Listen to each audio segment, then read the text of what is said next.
Buenos días, estimados docentes, padres de familia, estudiantes. Les damos la bienvenida al Foro Educativo Institucional Marco Fidel Suárez 2020. Desde el equipo de gestión queremos participar con un tema apoyándonos en la postura de Adela Cortina y basada en el pensamiento aristotélico, la persuasión. Los participantes: Marta Rocío Piraquí Betancourt, Esther Judith Beltrán Salazar, Jorge Fernando Cano Hurtado, Janet Fierro Barahona, Ricardo Barros Sánchez. ¿Qué pretendemos? Pretendemos motivar el ejercicio de un proceso reflexivo sobre la educación socioemocional, de tal manera que sea integral para nuestros estudiantes, buscando alternativas pedagógicas pacíficas para hacer de la escuela un escenario de aprendizaje y resolver los conflictos transformándolos. Ninguna sociedad puede funcionar si sus miembros no mantienen una actitud ética. Ningún país puede salir de la crisis si las conductas inmorales de sus ciudadanos y políticos siguen proliferando con toda la impunidad. Adela Cortina. La invitación. La formulación de las inquietudes que aquí se hacen no pretenden una cosa diferente a la invitación de una sana reflexión, a una introspección, a la autoevaluación de nosotros mismos y de nuestro rol como responsables sociales. Por tal razón, invitamos a que se dé una plena apertura mental para las palabras empleadas y que no se tomen en sentido literal y aislado, sino contextual y polisémico.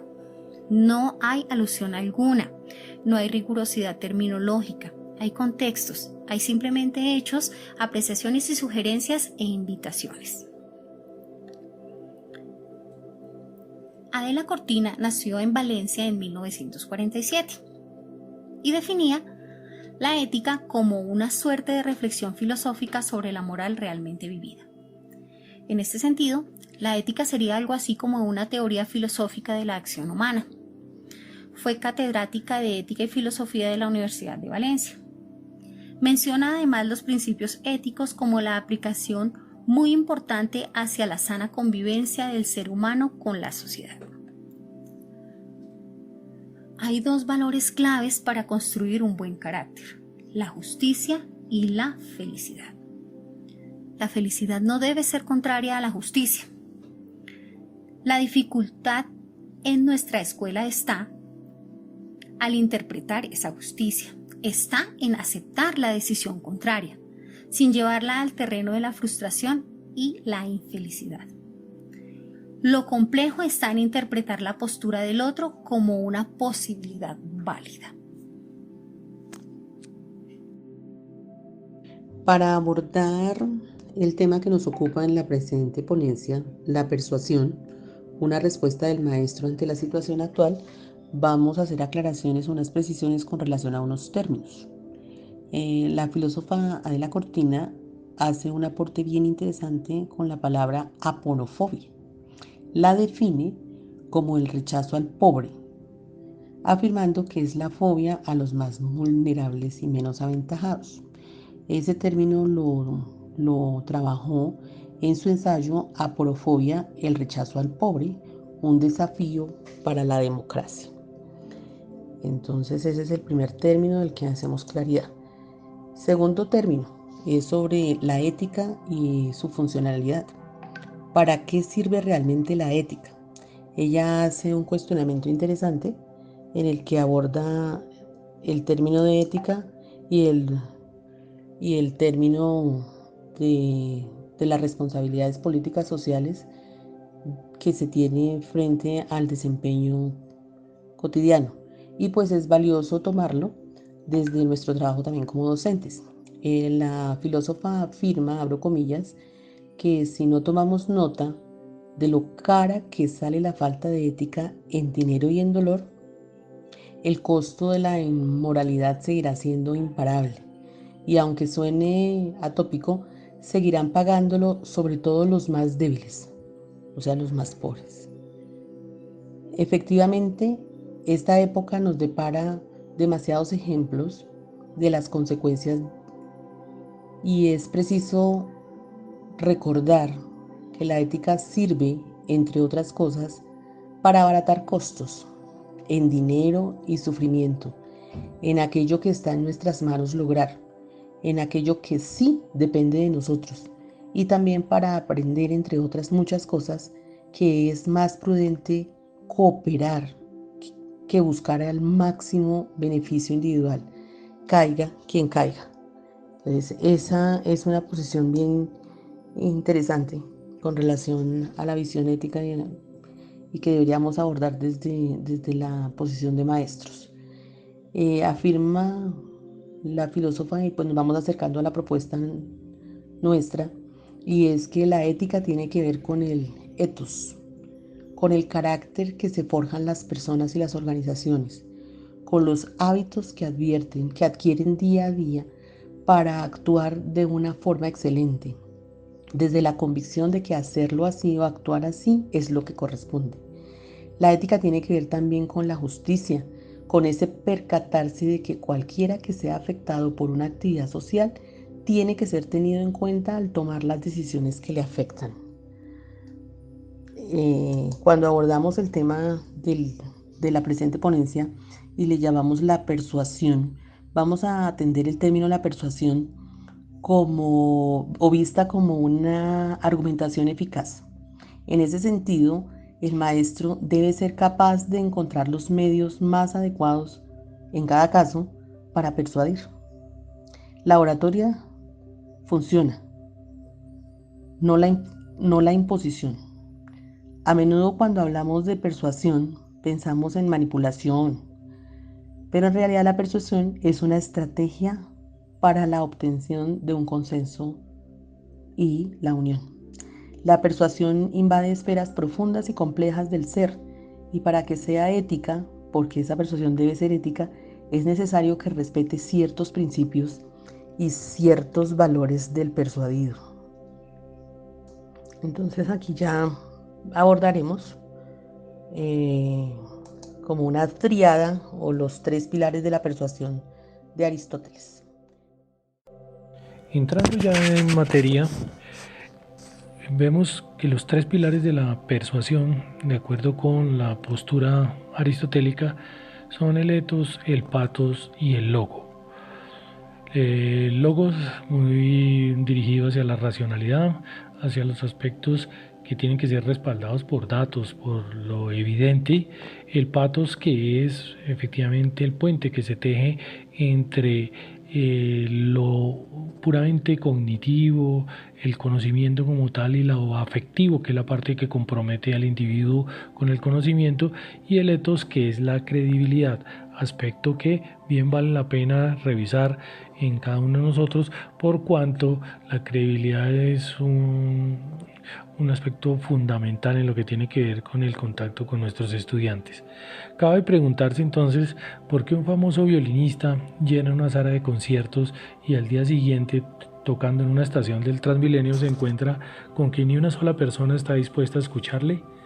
Guardemos esta pregunta, tengámosla presente allí, que ya en el desenvolvimiento de nuestra disertación miraremos las respuestas y tendremos la oportunidad de apropiarla a cada quien como considere le puede servir para su desempeño. El ethos, como lo dije anteriormente, está relacionado con la credibilidad, con el carácter. Afiancemos el ethos. Busquemos efectivamente que esa credibilidad llegue hasta nuestros estudiantes. La ética sin proyección pública queda en el escapismo, es decir, una ética sin que llegue a nuestros estudiantes, a la sociedad que está dependiendo directamente de nosotros en lo que tiene que ver con el aspecto formativo, pues sería algo inocuo, algo sin sentido. Todo aquello que inquieta a nuestra sociedad es esa ética. Por lo tanto, en estos momentos donde estamos reconfigurando todas las maneras de expresión y las formas comunicativas, pues es bien interesante que replanteemos esa ética. Una ética a la altura de los tiempos que nos ha tocado vivir, con la que busque establecer unas bases mínimas para hacer un mundo habitable. Escuchemos bien, la ética muy centrada en la generación también solidaria de confianza, que ahí lo afirma, es un valor ético básico. La construcción de una cultura de la confianza es lo que confiere veracidad al encuentro con nuestros estudiantes. Veamos ahora el patos. El patos es extraordinariamente interesante, pero es muy agradable también y muy simpático. Observemos que el patos es otra raíz que proviene del griego y esta está definida precisamente este componente como el puente que comunica el logos, o sea, la intención puramente académica, con la intención emotiva, la intención emocional. La emotividad pertenece a la esfera del patos, mire, probablemente el componente más decisivo de la comunicación actual, o sea, con el patos cautiva a usted, con el patos hace que los alumnos se interesen, y aquí anota en algunos de los apartes también que hay que intentar despertar emociones en los estudiantes, contar con habilidades dialécticas y persuasivas, es decir, utilicemos el lenguaje apropiado, utilicemos las palabras más indicadas para que nuestros estudiantes vean ese contacto con los maestros como una gran posibilidad bien interesante de acceder al conocimiento. Cuidar la calidad de las relaciones, cuidémoslas. Aprovechemos el feedback, lo quiere decir todos esos procesos de retroalimentación que se dan en el aula, que provienen de nuestros estudiantes, son bien válidos para tejer ese patos entre estudiantes y docentes, el puente que nos va a llevar seguramente a la apropiación del conocimiento por parte de los estudiantes. El patos no es sinónimo de populismo, no es simplemente a todo decir que sí para que se fortalezca un falso puente emocional, no, es simplemente convencer con la razón, pero también con el ingrediente afectivo. Miremos ahora el logos. El logos está estrechamente relacionado con la racionalidad, con el cálculo, pero no referido al aspecto matemático, sino con lo calculado, con lo analizado. Sí, es la lógica del pensamiento racional, se basa en premisas claras, y entre todos estos aspectos que observamos allí, miremos uno que cobra especial importancia, es el siguiente: el estilo de liderazgo clásico, jerárquico y varonil basado exclusivamente en el logos ya es anacrónico. Esto es lo que popularmente se dice, que no por ser estudiado es muy culto. Se conoce así dentro de la terminología popular. Lo que quiere decir es que con el logos hay que saber cómo se llega a las personas para que se identifiquen principios de estructura jerárquica, es decir, que convenza la razón y no la imposición. Es algo así: sin conexión humana no hay reconocimiento, ni participación, ni persuasión. Este es otro esquema que nos sintetiza lo que es el etos, el patos y el logo. El etos asociado a la credibilidad, siempre la credibilidad. El patos a la emoción y el logos a la lógica. ¿Recuerdan entonces la pregunta de nuestro afamado violinista? La explicación, una vez más, se encuentra en estos tres pilares de la persuasión de Aristóteles. Recuerden que esto es lo que cita Aristóteles en su obra Retórica, que lo retoma nuestra filósofa Adela Cortina para afianzar sobre todo el componente ético de nuestra sociedad. Entonces aquí acusa como respuesta a la pregunta lo siguiente: el etos falta la credibilidad del lugar. El violinista está en un lugar que no inspira credibilidad, una estación de Transmilenio en comparación con un escenario de una sala de conciertos. El patos, pues hay que entenderlo visto así: en la confusión del transporte público es imposible crear un enlace emotivo con la audiencia. No hay estructura emotiva, no hay compromiso emotivo, entonces no hay patos. Y el logos, pues simplemente se define en este caso como las personas de Transmilenio no están ahí para ese propósito. Simplemente así.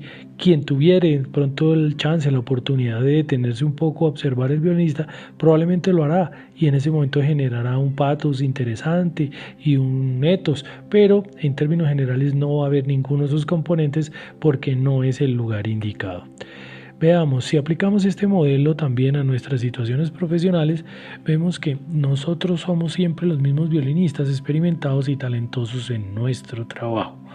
Pero lo que puede faltar en algunos encuentros con nuestros alumnos decretando su fracaso, no tomen este fracaso desde el punto de vista literal, tomémoslo como el no éxito. Es uno de los ingredientes de la retórica de Aristóteles: valores, ejemplo, alma, empatía y razón son los ingredientes de la comunicación y de un encuentro exitoso. Entonces, por último, miremos, ojalá capitalicemos esto y a través de nuestra acción le hagamos saber a los padres esto. Dice Adela Cortina, los padres deben tener interés en que sus hijos aprendan, no en que aprueben a cualquier precio. Ojo, que esto es importante. Así también dejarán de ver al maestro como un adversario. Ustedes saben que los padres a veces nos ven como adversarios. Lo que pasa es que el poder político suele darle la razón a los progenitores porque son muchos votantes. Esto es una razón puramente política y lo hemos evidenciado de alguna manera. Bueno, entonces finalmente pues aquí quedaría para qué sirve realmente la ética, que es el título del libro de donde hemos tenido la oportunidad de extraer estas ideas, y están dentro de los 9 capítulos pues una abstract allí capítulo a capítulo, y pues quien esté interesado pues se le hará llegar esta exposición para que pueda estudiarla un poco más, pero en aras del tiempo y la racionalidad del mismo, pues no podemos extendernos. Muchísimas gracias, muy amables.